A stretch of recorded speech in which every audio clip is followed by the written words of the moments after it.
আসসালামু আলাইকুম, welcome back to my channel. আশা করছি আল্লাহর অশেষ রহমতে আপনারা সবাই ভালো আছেন। আমি এবং আমার ফ্যামিলির সবাই আলহামদুলিল্লাহ ভালো আছি। তো এখানে দেখতে পাচ্ছেন যে আমি ডিম এবং গরুর মাংস রান্নার প্রিপারেশন নিচ্ছি। আর এই রান্নাগুলো স্পেশালি আমার ননদের মেয়ের জন্য আমি রান্না করছি। তো এখানে দেখতে পাচ্ছেন যে আমি এখানে গরু গোশ রান্না করার জন্য তেলের উপরে গোটা মশলা এবং পেঁয়াজ দিয়ে ভেজে নিচ্ছি। আর পেঁয়াজটা একটু ভেজে বেরেস্তার মতো হয়ে আসলে তখন আমি গোশটা দিয়ে দেব। আর এই পাশের চুলায় আমি ডিম ভেজে নিচ্ছি হালকা করে। এটা আমি একটু পেঁয়াজ দিয়ে ভোনা করে নেব। আর সেই সাথে আমি খিচুড়িও রান্না করে নেব। তো সেই ভিডিওটা আসলে পরে দেখতে পাবেন আপনারা। ভিডিওটা কেউ টেনে টেনে দেখবেন না, সম্পূর্ণই দেখবেন আশা করি। আর আশা করি আমার আজকের এই ভিডিওটি আপনাদের ভালো লাগবে। আর যদি কোনোভাবে একটুও ভালো লেগে থাকে তো অবশ্যই চ্যানেলটি সাবস্ক্রাইব করে পাশে থাকবেন। আর যারা অলরেডি সাবস্ক্রাইব করে দিয়েছেন তাদেরকে অসংখ্য ধন্যবাদ। আর হ্যাঁ, লাইক দিতে কিন্তু একদমই ভুলবেন না, কারণ আপনার একটা লাইক কিন্তু আমার ভিডিওটা অনেকের কাছে পৌঁছে দিতে সাহায্য করবে। আর এতে করে আমার উৎসাহটা অনেকটাই বেড়ে যাবে। তো যাই হোক, দেখতে পাচ্ছেন যে আমি গরুর মাংস রান্না করার জন্য তেলের উপরে যে গোটা মশলা এবং পেঁয়াজটা দিয়ে দিয়েছিলাম সেটা কিন্তু ভেজে বেরেস্তার মতো কালার হয়ে গিয়েছে, আপনারা দেখতেই পাচ্ছেন। আর সেই সাথে আমি কিন্তু মাংসটা তেলের উপরে দিয়ে হালকা একটু নেড়ে চেড়ে আমি কিন্তু গুঁড়া মশলা অ্যাড করে দিয়েছি। তো সেটা আমি কিন্তু ডিটেলসে দেখাই নাই, কারণ আমার রান্নার সময়টা কিন্তু আমি খুবই তাড়াহুড়া করে রান্না করি। কারণ আপনারা যারা দেখেন আমার ভিডিও তো অবশ্যই জানেন আমার আফিফা আরশি এখনও অনেকটাই ছোট। আমাকে মাঝে মধ্যে আরশি খুবই বিরক্ত করে, যার কারণে আমি সব কিছু তাড়াহুড়ার মধ্যেই কমপ্লিট করি। কারণ একা দুটা বাচ্চাকে সামলানো কিন্তু অনেক কষ্টই হয়ে যায়। যাদের আছে তারা অবশ্যই বুঝবেন। তারপরেও কিন্তু নিজের বাচ্চাদের তো কখনো বোঝা মনে করা যায় না।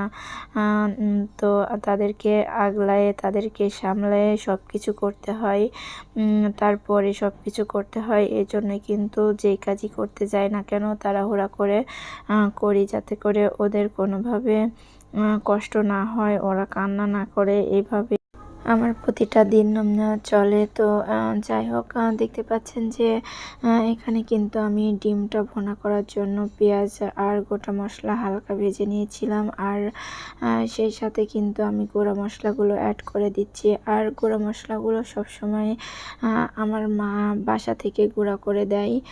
এগুলোর কোনো ঝামেলা আমার করতে হয় না, কারণ আমার মা জানে যে আমার দুইটা বাচ্চা নিয়ে আমার অনেক কষ্ট হয়, যার কারণে গুঁড়া মশলাগুলো আমার মাই কমপ্লিট করে দেয়।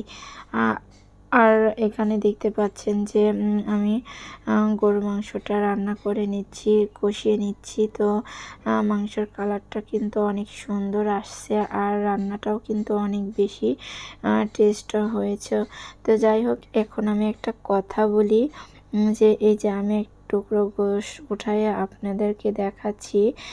এই গোশগুলোকে কিন্তু সাধারণত মানুষ বলে যে আল্লাহ লেখা গোশ, কিন্তু এই আল্লাহ লেখা আসলে অনেকটাই কিন্তু আরবি লেখার মতো লাগে, কিন্তু ওটা অ্যাকচুয়ালি আল্লাহ না।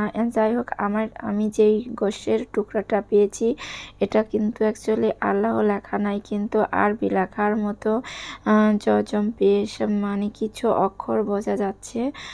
তো সেটাই আমি আপনাদেরকে দেখাচ্ছিলাম।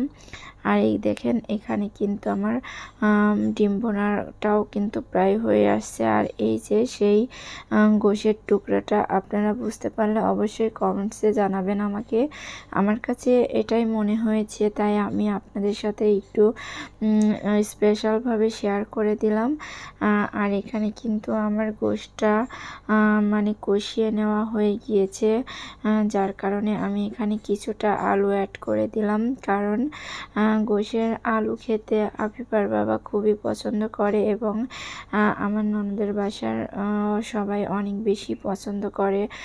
যেহেতু আমার ননদের মেয়ের পছন্দের রান্নাটাই আমি করছি, সেহেতু কিন্তু ওর পছন্দটাই আমি প্রাধান্য দিয়েছি। তো এখানে আমার ডিম বোনাটা করা হয়ে গিয়েছে। আমি কিছুক্ষণের মধ্যে নামিয়ে নেব, কারণ এই ডিমে আমি কোনো রকম ঝোল রাখবো না। তো দেখেন আমার ডিম রান্নাটা কিন্তু কমপ্লিট হয়ে গিয়েছে, দেখতেও কিন্তু সুন্দর লাগছে।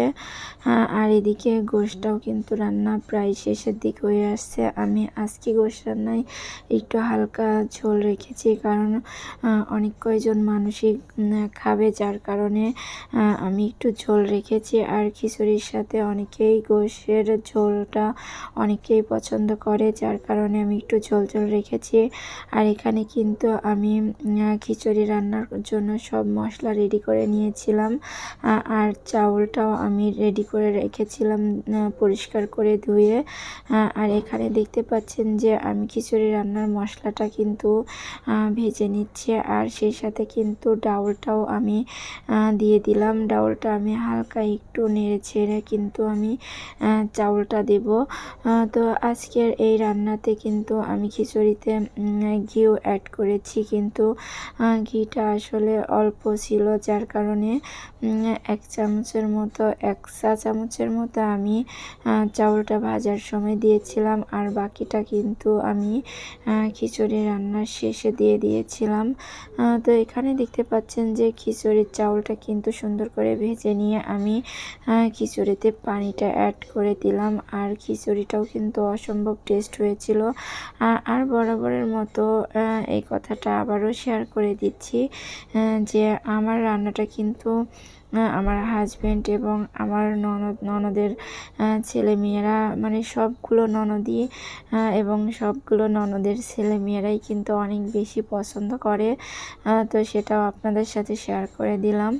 তো যাই হোক, ভিডিও শেষ পর্যায়ে চলে আসছি। আর কথাবার্তার ভিতরে ভুল ত্রুটি থাকতেই পারে, সেটা ক্ষমা সুন্দর দৃষ্টিতে দেখবেন। আর হ্যাঁ, আজকে কিন্তু আমার কণ্ঠটা অনেকটাই মানে ডিস্টার্ব ছিল, যার কারণে অনেক সময় বেঁধে গিয়েছে। তো সবাই ভালো থাকবেন। আসসালামু আলাইকুম।